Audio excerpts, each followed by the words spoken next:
From the shadows of the Great Reform Act, a new era of British governance dawned. But how truly reformist were the Whigs, and what led to their ultimate decline? Welcome to CSS Breakdown, book by book, Season 6, Episode 5, where we unravel the complexities of Norman Lowe's Mastering Modern British History, 4th edition, to explore the Whig reforms and their eventual downfall. So our mission today is really to take you inside Norman Lowe's work, guiding you through this key Whig period, 1833 to 1841. We're going to look at the Whigs when they were in power, right after that Great Reform Act, and look at their reforms. Some were pretty significant, others maybe a bit surprising, and then figure out what forces actually led to them losing power in 1841. The big question we want to explore for you is, how reformist were they really? It's such a critical period, often sort of skipped over, but it really does set the scene for modern British politics in many ways, even if, as you say, their actions weren't always driven by some grand reforming vision. Sometimes it was just necessity. That's a great point. Okay, let's set the stage. December 1832, the Whigs have just won a massive majority thanks to the Reform Act. Lord Grey is prime minister. Right, but not for long after that. He resigns in 34. He was 70, felt he'd done his main job, the parliamentary reform, but there was also this big split in the cabinet over Ireland. That pushed him, too. And then Melbourne steps in. Yeah. William Lamb, Lord Melbourne, 55 years old. Yes, but it wasn't a smooth transition. Not at all. He actually struggled to get his cabinet together and apparently even offered to resign pretty quickly to King William IV. Really? Yeah, and here's where it gets interesting. The king, who's getting pretty fed up with all these Whig reforms, he actually took Melbourne up on the offer, basically dismissed the government, and then invited Robert Peel, a Tory, to form a government, even though the Tories had no majority in the Commons. It was quite something. So that's Peel's 100 days, December 34 to April 35. Exactly. Peel tried, but he just kept getting defeated in the Commons, had to resign. And this is the really crucial bit for you, the listener. William IV then had absolutely no choice but to ask Melbourne back, the very government he'd just kicked out. It's a massive moment. It really shows that the old way, the Commons just backing whoever the king picked, that was gone, a direct result of the Great Reform Act. The monarch's power in day-to-day politics was clearly shrinking. A definite shift in the balance of power. Parliament's will was becoming supreme over the king's preference. Totally. Okay, fast forward a bit. 1837, William IV dies. His niece, Victoria, becomes queen. She's only 18. And interestingly, that was the last time a general election automatically happened just because the monarch died.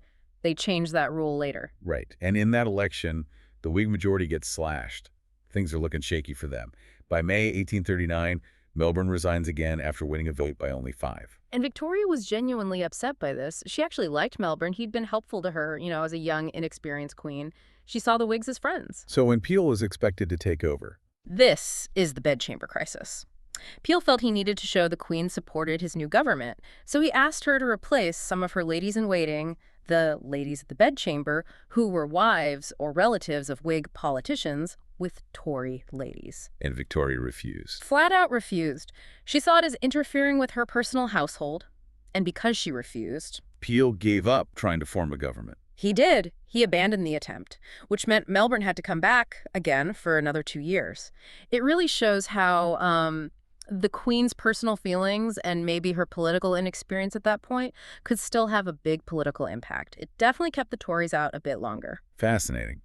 Though Lowe notes, she married Prince Albert in 1840 and became less reliant on Melbourne after that. Yes, Albert became a key advisor. But it highlights that tension between the personal and the political, doesn't it? It does. Now, let's talk about the Whig attitude to reform itself. Because they passed the Great Reform Act, you'd think they were all eager reformers, but Lowe paints a different picture. Very different for many of them. Most of the Whig leaders were wealthy aristocrats, right? And for them, the 1832 Act was kind of it. The one big reform they felt was necessary. After that, they were pretty happy to just, as Lowe puts it, meander along. Melbourne himself wasn't exactly a firebrand. He had that famous quote, "I am for holding the ground already taken, but not for occupying new ground rashly." He didn't really think government should be constantly passing laws. Yeah, he thought it was incidental, didn't see any major problems needing fixing. So it's not surprising that the more radical Whigs like Brougham and Durham got dropped from the cabinet in 1835. Though Lord John Russell stayed, and he did keep pushing for more reforms, often working with the Radicals and Irish MPs, so there was still some reforming drive within the government. True. But we also need to understand why maybe large-scale reform was so difficult then. It wasn't just about Whig reluctance, was it? No, not at all. If you look at the broader context, there just wasn't a tradition of government getting heavily involved in people's lives or the economy. Interventionism wasn't really a thing yet. And people were suspicious of it. Deeply suspicious. Most people thought if the government tried to extend its powers, it was probably for dodgy reasons, party gain, or personal profit. Plus, governments back then didn't really have the administrative setup, the civil service, to run big, complex schemes. And it all caused money. Exactly. More policies meant more taxes, and nobody liked taxes. Even the radicals who wanted some reforms also demanded cheap government. So it was a real uphill struggle. Okay, so despite that reluctance and those difficulties, there was pressure for reform coming from outside the government. Who were the main groups pushing? Well, first you had the Benthamite Radicals, followers of Jeremy Bentham and his utilitarian philosophy. The greatest happiness for the greatest number idea. Sort of, but more practically, their big thing was efficiency and usefulness. Is this law, this institution working well? Is it useful? If not, get rid of it or change it. That was their acid test. And people like Edwin Chadwick were key here. Absolutely. Chadwick, with his reports on the poor law and sanitation, Joseph Parks looking into town governments, they were constantly researching, writing reports, making recommendations, basically hassling the Whigs, arguing the Reform Act wasn't the end, it was just the start. Okay, so the utilitarians. Who else? The Humanitarian movement. This was a much broader group, quite diverse, but generally aimed at improving life for the working classes. Conditions in factories, housing, things like that. And they often had religious motivations. Yes, a lot of support came from the evangelical movement within the Church of England, people who felt a Christian duty to apply moral principles to public life. And interestingly, many leading humanitarians were actually Tories. Like Lord Ashley. Exactly. Lord Ashley, later Lord Shaftesbury, was a Tory, a key figure in factory reform, Michael Sadler too. And William Wilberforce, the anti-slavery giant, he usually voted Tory, though he was technically independent. So pressure from radicals, pressure from humanitarians, often Tories, any other groups. You also had some progressive factory owners, people like Robert Owen, maybe earlier, but certainly John Fielden. They actually showed that improving conditions and shortening hours didn't necessarily hurt profits. Sometimes it increased output. Practical examples. Yes, and that influenced other industrialists and made the government think, maybe reform isn't just a cost. Maybe it makes sense economically, too. Right, so that combination, internal reluctance, external pressures, sets the scene for the actual reforms they did pass, especially between 1833 and 1835. Let's look at those. The big one first. Abolition of slavery, 1833. A landmark, undoubtedly. We need to remember, the slave trade had been banned back in 1807, thanks largely to Wilberforce. But owning slaves, slavery itself, continued in the British Empire. And conditions were terrible. Lowe mentioned 670,000 slaves just in the West Indies. Appalling conditions. The 1833 Act finally abolished slavery itself throughout the empire. It was introduced by the Whig colonial secretary, Lord Stanley. Wilberforce actually heard it was going to pass just before he died. That famous quote. Thank God that I should have lived to witness a day in which England is willing to give 20 million sterling for the abolition of slavery. 20 million pounds. That was a huge sum then. Astronomical. And it highlights the compensation aspect. But first, the opposition. It mainly came from the West Indian sugar planters and the merchants involved in the trade. Worried about losing their property, labor shortages, maybe unrest. All of that. Lowe mentions Gladstone's father, a sugar merchant, told his son William to vote against it. So, powerful vested interests were fighting it. But it passed. What were the terms? Slaves freed within a year. Yes, but then they had to serve as apprentices to their former owners for up to 7 years. The idea was a gradual transition, and crucially, that 20 million compensation wasn't for the slaves, it was paid to the slave owners. Right, so Lowe assesses the outcomes, morally, a success, obviously, but economically. More complicated. Planters complained the compensation wasn't enough. Many went bankrupt. Freed slaves often didn't want to work on the plantations anymore, understandably, leading to labor shortages and economic depression in places like Jamaica. And in South Africa, the Boers started the Great Trek, partly because of this. Yes, they felt farming wasn't viable without slave labor. But the most damning point Lowe makes is about the freed slaves themselves. What does he say? Essentially, nothing was done to actually help them use their freedom. They remained largely illiterate, without land or capital, often still exploited. A moral victory, but a deeply flawed social outcome. Okay, Also in 1833, Althorp's Factory Act. Yes. The first effective attempt to regulate factory conditions, particularly for children, though, as Lowe points out, a lot of the credit really belongs to the Tory Lord Ashley for campaigning relentlessly, even though a Whig introduced the bill. And linked to that, the first government money for education, also 1833. The Factory Act said child workers needed some schooling. But there were no state schools. Education was run by two rival religious societies, the Anglican National Society and the nonconformist British and Foreign School Society. So the government gave them money. A grant of £20,000 a year, split between them. It went up to £30,000 in 1839. Not a huge amount, but the principle was important. The state accepting some responsibility for educating the poor. But Lowe says the amounts were pitifully small and the system totally inadequate. Yes, and Bentham's idea for a proper state school system was ignored. The religious rivalry continued to hinder progress. It was a start, but a very small one. Right. Now, perhaps the most controversial Whig reform, the Poor Law Amendment Act of 1834. This looms large, doesn't it? It really does. Huge impact, mostly negative for the poor. You have to understand the old system it replaced, dating from Elizabethan times. It was parish-based, funded by local taxes, rates, and tried to categorize the poor. But it couldn't cope. Not with industrialization, population growth, and economic slumps. It varied massively across the country. And then there was the Speenham land system, used mainly in the South from the 1790s. That was outdoor relief, giving money to people outside the workhouse. Yes, supplementing low wages. Well-intentioned, maybe, but the effect, according to the reformers anyway, was disastrous. Employers just lowered wages further, knowing the parish would top them up. The cost of poor relief ballooned. Lowe quotes figures going from £2 million in 1795 to nearly $8 million by 1830. And the swing riots in 1830-31 really forced the government's hand. Absolutely. Showed the system was breaking down, especially in rural areas. So the Whigs set up a royal commission in 1832. And its main aim, according to Lowe, was saving money. Pretty much. Not primarily about helping the poor, but cutting the cost to ratepayers. Edwin Chadwick, the Benthamite, was a driving force in the commission. He wanted uniformity, efficiency, and deterrence. Yes.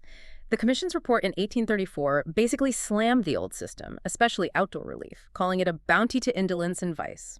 Chadwick's view was harsh. He called the new act a cold bath, unpleasant but invigorating. Though Lowe does note some historians think they exaggerated how bad the old system was. So what did the 1834 Act actually do? Key things. 1, no more outdoor relief for the able-bodied poor. If you were fit to work but couldn't find any, your only option for help was the workhouse. Some limited help at home continued for the genuinely sick or elderly. 2, parishes were grouped into unions to build larger, supposedly more efficient workhouses. 3, and this is the infamous part, the principle of less eligibility. Conditions inside the workhouse had to be deliberately worse, more unpleasant, than the life of the poorest independent laborer outside. To encourage self-help. Make people avoid the workhouse at all costs. That was the theory. Life inside was meant to be horrible. And 4, it set up a central poor law commission with paid officials, Chadwick as secretary, to oversee the whole system. So, was it a success? Lowe says narrowly yes, because it did cut the poor rates dramatically. Yes, the cost fell from about £7 million to $4.5 million a year. Ratepayers loved it. From a purely financial Benthamite efficiency perspective, you could argue success. But Lowe immediately asks, can it even be called a reform? Exactly, because the human cost was immense. It provoked furious opposition from the working classes and humanitarians. It was seen as incredibly cruel. Why so much criticism? Well, fundamentally, it ignored the reasons for poverty. It basically assumed being poor was your own fault, laziness, drink, whatever. It completely failed to grasp the reality of economic slumps, low wages, things people couldn't control. And stopping outdoor relief caused real hardship. Terrible hardship, especially in the South, where wages were often below subsistence level even for those in work. And in the North, when they tried to apply it during the 1837-38 recession, it was just impossible. You couldn't stop outdoor relief without mass starvation, and you couldn't fit everyone into the workhouses. Lowe mentions resistance, mobs, cavalry. Yes, Huddersfield, Bradford, Todmorden, real opposition. People hated the new system. And the workhouses themselves, they became symbols of fear. The Steels, they call them. Lowe mentions Dickens' Oliver Twist. What were conditions like? Often terrible, especially early on, because unions often couldn't afford separate buildings. You had children, the elderly, the sick, petty criminals, unmarried mothers, the mentally ill, all thrown together. Families were split up, husbands from wives, children from parents. Though separating couples was relaxed a bit after 1842.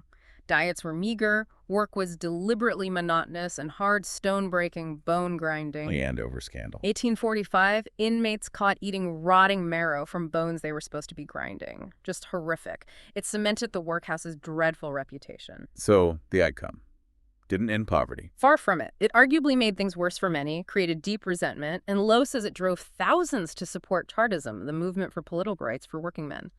That stigma of the workhouse lasted for generations. Okay, moving from the workhouse to the town hall. The Municipal Corporations Act, 1835. Why was this needed? Town government was a mess, utterly confused, inefficient. Many old boroughs were run by tiny, self-electing cliques, closed corporations, who often ignored basic public services like drains, water, street cleaning. And the new industrial towns often had no proper local government at all. Right. Places like Manchester, Birmingham, huge populations, no effective governance. This was dangerous, especially with public health threats like the cholera epidemic of 1831-32. Something had to be done. So another royal commission. Yep. July 1833. Joseph Parks, the radical lawyer, again, was key. They investigated nearly 300 towns, found most were run badly. Lord John Russell introduced the bill, became law in September 1835. What did this one do?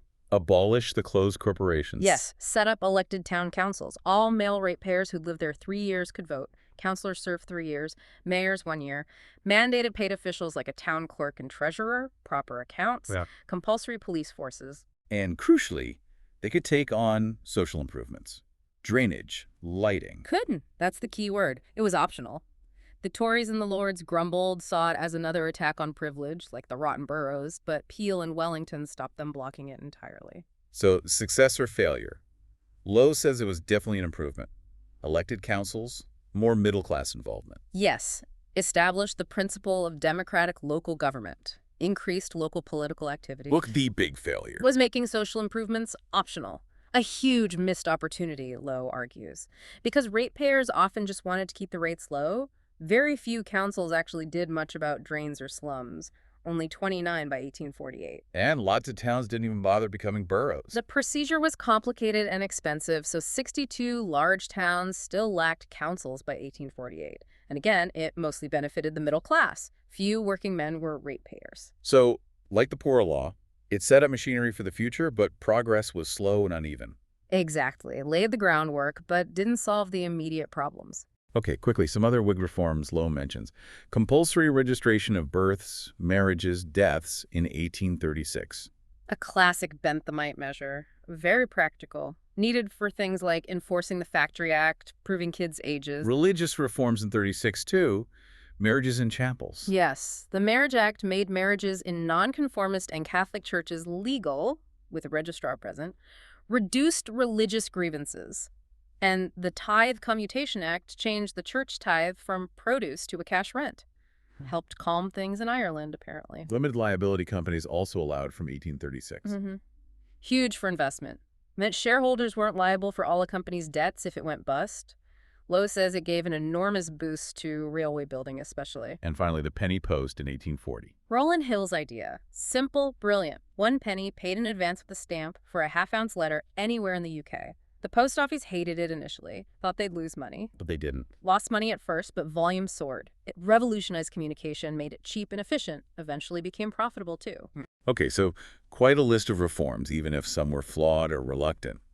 Why then did they lose power so decisively in 1841? What went wrong? Several things converged. Firstly, Lowe points to a real lack of understanding about unemployment. They just didn't grasp the economic causes, fell back on repression sometimes. Like the Tolpuddle martyrs. Exactly. 6 farm workers transported for forming a trade union in 1834. Melbourne personally approved the sentences. It crushed early trade unionism for a while. Not a good look. And after about 1836, the pace of reform really slowed down. Yes. Partly Melbourne's lack of enthusiasm, partly their shrinking majority. They didn't tackle conditions in mines, didn't do much about public health in towns, and they didn't really follow through on free trade policies, so the economy seemed to be stagnating. Which fueled working-class anger. Definitely. They were already hated for the Poor Law. Then they rejected the first Chartist petition in 1839. By 1841, there was a major economic depression hitting. People starving in Manchester, Birmingham. Dire situation. And then the Chartist leader, Fergus O'Connor, actually told Chartists to vote Tory as a protest against the Whigs and the Poor Law. That must have hurt. And meanwhile, the Tories were getting their act together under Peel. Absolutely. Peel had rebuilt the party, now often called Conservatives.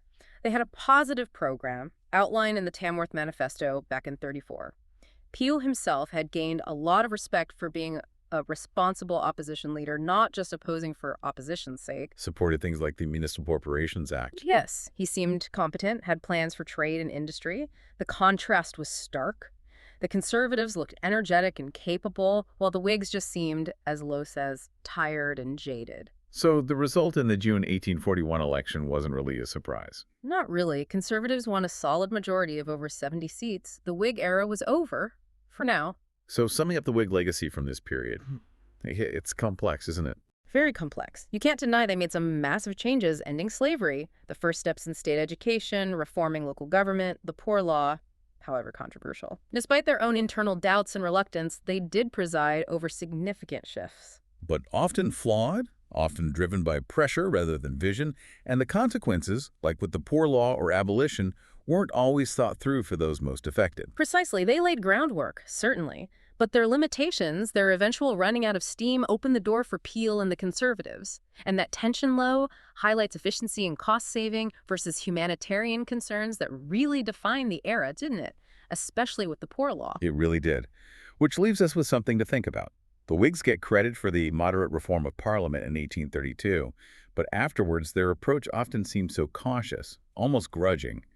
So does real, lasting reform need that radical vision, or can it sometimes just be this reluctant response to overwhelming pressure and still end up having a huge, if messy, impact? What stands out to you from this mix of change and, well, stagnation in the Whig years?